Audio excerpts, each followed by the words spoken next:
Hello friends, நம்ம என்ன பார்க்குறோம் இந்த வீடியோவில் அப்படின்னு பார்த்தீங்க அப்படின்னா, ரோட்டு கடை சைடில் ஒரு முட்டை கொத்து பரோட்டா தான் பார்க்குறோம். இது நல்லா செம்ம டேஸ்ட்டாக இருக்கும். யாருக்கெல்லாம் இந்த கொத்து பரோட்டா பிடிக்கும் அப்படிங்கிறத சொல்லுங்கள். எங்கள் வீட்டில் நான் பசங்க எல்லாருமே வந்து வெளியில் போனால் ஒரு டிஃப்ரெண்ட்டான டிஷ்ஷு சாப்பிடணும் அப்படின்னா இந்த கொத்து பரோட்டா தான் சாப்பிடுவோம். அது இந்த கொத்து பரோட்டா வந்து ரோட்டு கடையிலலாம் சாப்பிடும்போது இன்னும் நல்லாவே டேஸ்ட்டாக இருக்கும். இதுக்கு வந்து பார்த்தீங்க அப்படின்னா ஒரு மீடியம் சைஸு பல்லாரி வெங்காயம், பெரிய வெங்காயத்தை வந்து கட் பண்ணி 2 டேபிள் ஸ்பூன் ஆயில் விட்டு இந்த கடாயில் வந்து சேர்த்துக்கிட்டு நல்லா வந்து ஃப்ரை பண்ணணும்.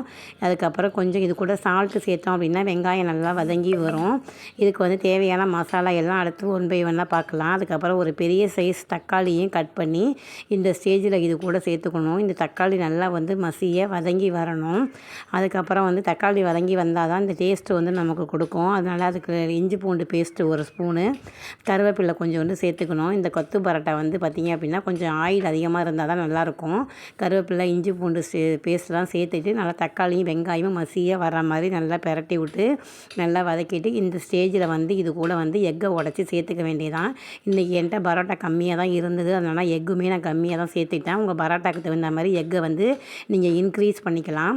எக்கு உடச்சி ஊற்றுன உடனே நம்ம இதை பிரட்டி விட்டோம்னா ரொம்ப தூள் பீசஸ் ஆகிடும். கொஞ்சம் பெரிய பீசஸாக வேணும் அப்படின்னா அந்த எண்ணெயிலே வேகணும். இதுக்கு தேவையான மசாலா பார்த்திங்க அப்படின்னா தனி மிளகாத்தூள், அதுக்கப்புறம் வீட்டில் அரைச்ச மிளகாத்தூள், அதுக்கப்புறம் கரம் மசாலா தூள், சிக்கன் மசாலா கொஞ்சம் போட்டோம் அப்படின்னா நல்லா ஃப்ளேவர் கொடுக்கும், நல்லா மசாலா ஸ்மெல்லு கொடுக்கும். அதனால் இது கூட சேர்த்துக்கலாம். இது ஆப்ஷனல் தான், உங்களுக்கு தேவைன்னா சேர்த்துக்குங்க. இப்போ வந்து முட்டையை வந்து டக்குன்னு பிரட்டி விடாமல் பொறுமையாக பிரட்டி விட்டோம் அப்படின்னா இந்த முட்டை பேஸ்ட்டு வந்து பார்த்திங்க அப்படின்னா கொஞ்சம் பெரிய பெரிய பீஸாக நமக்கு கிடைக்கும். இதை பிரட்டி விட்டுட்டு வந்து இதெல்லாம் கொஞ்சம் நல்லா பாயில்ட் ஆகி ஹாஃப் பாயில் வரும்போது நம்ம வந்து கொஞ்சம் மூடி போட்டுட்டு அதுக்கப்புறம் பார்த்திங்கன்னா ஓப்பன் பண்ணிங்கன்னா இந்த மாதிரி இருக்கும். என்கிட்ட இருந்த பரோட்டா பேலன்ஸ் இருந்தது, அதை வந்து பிச்சு இதை மாதிரி போட்டு இது கூட வந்து சேர்த்துக்கணும். நீங்கள் யாரெல்லாம் போய் வந்து இந்த ரோட்டு கடை ஓரத்தில் இந்த மாதிரி கொத்து பரோட்டா சாப்பிட்ருக்கீங்க, அந்த எக்ஸ்பீரியன்ஸை வந்து கமெண்டில் சொல்லுங்கள். நிறைய பேர் வந்து சப்ஸ்கிரைப் பண்ணியிருக்கீங்க, அதனால் எல்லாருக்குமே நன்றி. நிறைய பேர் சப்ஸ்கிரைபர் வந்து சப்ஸ்கிரைப் பண்ணிவிட்டு எங்கள் வீடியோவை பார்க்காம இருக்கீங்க. சப்ஸ்கிரைப் பண்ணாதவங்க தான் நிறைய பேர் வீடியோ பார்க்குறாங்க. அதனால் சப்ஸ்கிரைப் பண்ணாங்க எல்லாருமே வந்து எங்கள் வீடியோவை பார்த்து சப்போர்ட் பண்ணுங்கள். வீடியோ பிடிச்சிருந்தா லைக் பண்ணுங்கள், ஃப்ரெண்ட்ஸுக்கெலாம் ஷேர் பண்ணுங்கள், சப்ஸ்கிரைப் பண்ணுங்கள். அதுக்கப்புறம் வந்து பார்த்திங்க அப்படின்னா நாங்கள் வந்து இப்போ லைட்டாக வந்து மல்லித்தழை வந்து இது கூட சேர்த்துக்கிட்டோம் அப்படின்னா இந்த சூடாக இருக்கும்போது சர்வ் பண்ணுறதுக்கு ஈஸியாக இருக்கும்.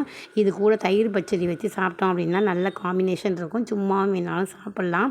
எப்போதாவது புரோட்டா வாங்கும்போது பேலன்ஸ் இருந்தது அப்படின்னா இந்த மாதிரி செஞ்சு பாருங்கள். இது ரோட்டு கடை ஸ்டைலில் முட்டை கலந்த கொத்து பரோட்டா. வீடியோ பிடிச்சிருந்தா லைக் பண்ணுங்கள்,